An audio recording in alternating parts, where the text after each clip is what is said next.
sig'lim. Bitta kottejimizni tomi tayyor bo'libdi, ikki yoq tomoni ham. Ozgina kami ko'sti qolibdi bu yoq tomonda, mana bu tepasida. Keyin mana shuni tepalarida ham atak maksimum darajada ertaga sotib olganingizdan keyin chakka o'tmasligini ustakalarimiz har tomonlama ko'rib chiqishibdi. Maksimum darajada. Xullas bu kottejlarni olsangiz, maza qilib yashaysizda. Pulingiz o'zingiz bilan birga ketgan bo'ladi. Pulingizga sifat sotib olgan bo'lasiz. Esingizda bo'lsa, mana shu storieslarda hammasini ko'rsatib boryapmiz. Fundamentidan boshlab, podushkasidan boshlab, birinchi etaji, ikkinchi etaji, uchinchi etaji, hammasini.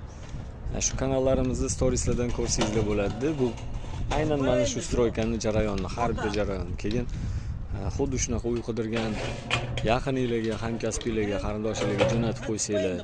Savolinglar bo'lsa, shu kommentariyada yozsanglar yoki telefon qilsanglar, aqlimiz yetgancha javob beramiz. Like bosish esingizdan chiqmasin. Charchamanglar.